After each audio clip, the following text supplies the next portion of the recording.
Halo, pada video ini akan dibahas mengenai penerapan peran machine learning dalam proses pengolahan menggunakan metode random forest serta algoritma yang mendukung dengan metode tersebut. Kita akan menjelaskan dan memvisualisasikan gambaran bagaimana random forest itu bekerja sehingga dapat menampilkan hasil dari klasifikasi suatu peta. Sebelum memulai, izinkan saya memperkenalkan diri. Saya Muhammad Rizky Prasyanda dengan NRP 23 2024 662 Fakultas Geodesi ITENAS. Sebelum membahas lebih jauh, terlebih dahulu kita perlu memperkenalkan apa itu random forest serta perannya dalam pengaplikasian dalam bidang geospasial. Perpaduan menarik antara ilmu komputer dan statistik telah mengalami kemajuan luar biasa. Dengan satu algoritma yang menonjol yaitu random forest atau random decision tree adalah tim kolaboratif dari pohon keputusan yang bekerja sama untuk memberikan satu keluaran. Berawal dari tahun 2001 melalui Leo Breiman, random forest telah menjadi landasan bagi para penggemar pembelajaran mesin. Perlu diketahui, random forest adalah algoritma machine learning yang sangat populer dalam analisis data geospasial karena kemampuannya untuk menangani dataset yang kompleks, multivariat, dan beragam, atau bisa disebut juga random forest adalah salah satu metode machine learning yang termasuk dalam kelompok algoritma ensemble learning. Algoritma ini digunakan untuk tugas klasifikasi dan regresi, serta mampu menangani data yang kompleks dengan tingkat akurasi yang tinggi. Ensemble learning itu suatu teknik dalam machine learning yang menggabungkan prediksi dari beberapa model untuk meningkatkan kinerja dan akurasi dibandingkan menggunakan satu model saja. Dengan menggabungkan kekuatan beberapa model, ensemble learning mampu mengatasi kelemahan model individual dan menghasilkan prediksi yang lebih stabil dan akurat. Cara kerjanya itu seperti diversitas model yang mana tujuannya itu untuk menggunakan suatu model yang berbeda dalam mempelajari data dan kombinasi prediksi atau menggabungkan hasil prediksi model-model individual, misalnya dengan rata-rata, voting mayoritas, atau pembobotan tertentu. Sejarah random forest. Random forest diperkenalkan pada tahun 2001 oleh Leo Breiman yang mengembangkan algoritma ini berdasarkan dua konsep utama, Bayesian atau bootstrap aggregating dan pemilihan fitur secara acak. Breiman kemudian menambahkan mekanisme pemilihan subset fitur secara acak di setiap node pohon keputusan yang mengurangi kolerasi antar pohon dan meningkatkan akurasi. Inspirasi ini dipengaruhi oleh metode random subspace yang diperkenalkan sebelumnya oleh Tin Kam Ho. Random forest menjadi tonggak penting dalam machine learning karena mampu menghasilkan model yang kuat, akurat, dan tahan terhadap noise dalam data. Dan lalu untuk penjelasan secara singkat, definisi dan peran artificial intelligence dan machine learning dalam pengolahan random forest. Artificial intelligence atau AI, kecerdasan buatan adalah cabang ilmu komputer yang berfokus pada pengembangan sistem atau mesin yang mampu menjalankan tugas-tugas yang biasanya membutuhkan kecerdasan manusia. Dan machine learning adalah salah satu cabang dari kecerdasan buatan yang berfokus pada pengembangan algoritma dan model yang memungkinkan komputer belajar dari data dan membuat prediksi atau keputusan tanpa diprogram secara eksplisit. Dalam pengolahan data geospasial, AI membantu mengotomatisasi tugas seperti klasifikasi citra atau analisis perubahan lingkungan. AI memungkinkan algoritma seperti random forest untuk diterapkan dalam berbagai domain, dari lingkungan hingga pertanian tanpa kehilangan efisiensi. Platform penting dalam pembahasan kali ini yaitu terdapat dua platform yaitu GitHub dan Google Colab. GitHub membantu pengembangan random forest dan menyimpan kode, melacak perubahan, memfasilitasi kolaborasi tim, dan berbagi proyek secara global. Dan pengertian dari Google Colab yaitu platform berbasis cloud yang menyediakan lingkungan pemrograman berbasis Jupyter Notebook untuk menjalankan kode Python secara interaktif. Lalu di sini terdapat algoritma random forest. Gambar ini menunjukkan mungkin secara singkatnya prinsip kerja algoritma random forest yang merupakan teknik pembelajaran mesin berbasis ensemble yang menggunakan banyak decision tree.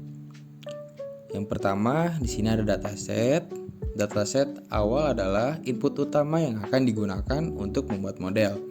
Dataset ini biasanya terdiri dari sekumpulan fitur atau variabel input. Yang kedua di sini ada pembuatan banyak decision tree. Decision tree 1, 2, 3, 4 hingga seterusnya yang disebut decision tree N. Dataset dibagi secara acak untuk membangun beberapa decision tree. Teknik pembagian ini menggunakan metode Bayesian bootstrap aggregation, di mana sampel subset acak dengan pengembalian diambil dari dataset asli untuk melatih setiap pohon keputusan. Dataset dibagi secara acak untuk membangun beberapa decision tree. Teknik pembagian ini menggunakan metode Bayesian bootstrap aggregation, yang dimana sampel subset acak dengan pengembalian diambil dari dataset asli untuk melatih setiap pohon keputusan. Karena sampel dilakukan dan pengembalian, beberapa data mungkin muncul lebih dari sekali dalam subset tertentu, sementara yang lainnya mungkin tidak dipilih sama sekali. Selain itu, ketika setiap pohon keputusan dibangun, hanya subset acak dari fitur yang digunakan untuk membagi node pada setiap langkah. Langkah ini disebut random feature selection. Hal ini membantu mengurangi korelasi antar pohon. Dan yang ketiga di sini ada hasil dari setiap decision tree. Result 1, 2, dan sampai seterusnya. Setiap decision tree memberikan hasil atau prediksi untuk input tertentu. Hasil ini disebut sebagai yang tadi disebut bahwa result 1, 2, 3 hingga seterusnya. Dan 4, di sini ada kombinasi hasil dengan majority voting atau averaging. Klasifikasi, jika masalahnya adalah klasifikasi, hasil dari semua pohon digabungkan menggunakan majority voting. Artinya, kelas yang paling sering diprediksi oleh pohon-pohon akan menjadi hasil akhir. Di sini ada regresi. Jika masalahnya adalah regresi, hasil digabungkan menggunakan averaging, artinya nilai rata-rata dari prediksi semua pohon akan menjadi hasil akhir.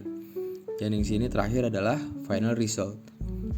Hasil akhir adalah prediksi gabungan dari seluruh pohon dalam random forest yang cenderung lebih akurat dan tahan terhadap overfitting dibandingkan dengan menggunakan satu decision tree.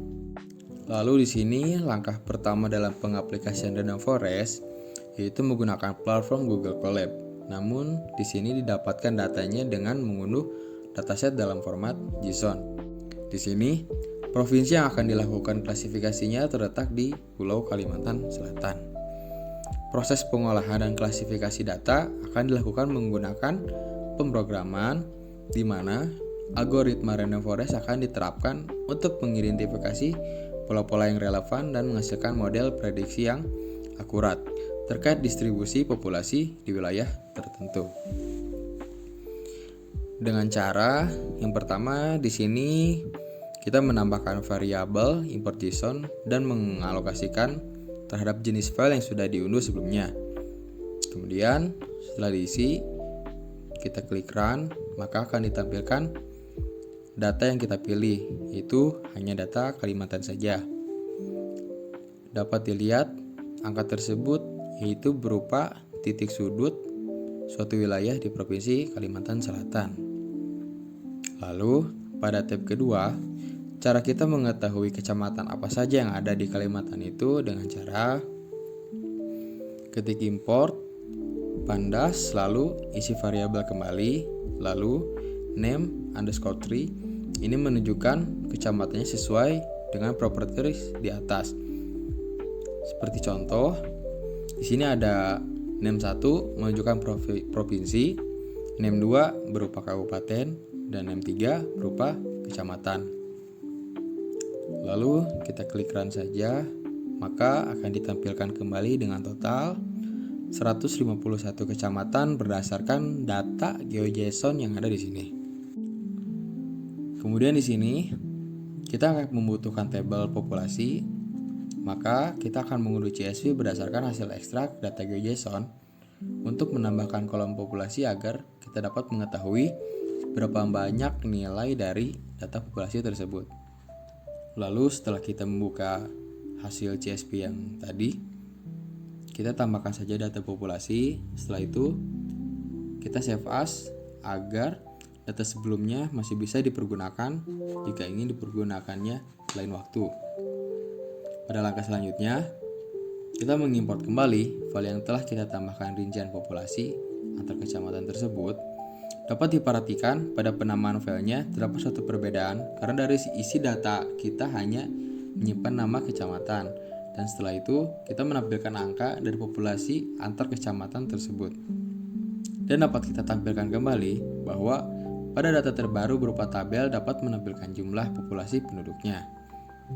Terakhir, kita hanya perlu menginput variabel kembali untuk memvisualisasikan dalam bentuk peta. Kemudian, telah diklasifikasi juga dari tingkat populasi tertinggi berdasarkan warna, yang mana semakin redup warnanya, semakin kecil juga tingkat populasi, dan sebaliknya. Kita juga dapat mengarahkan kursor mouse pada tiap kecamatan untuk menampilkan pop-up-nya.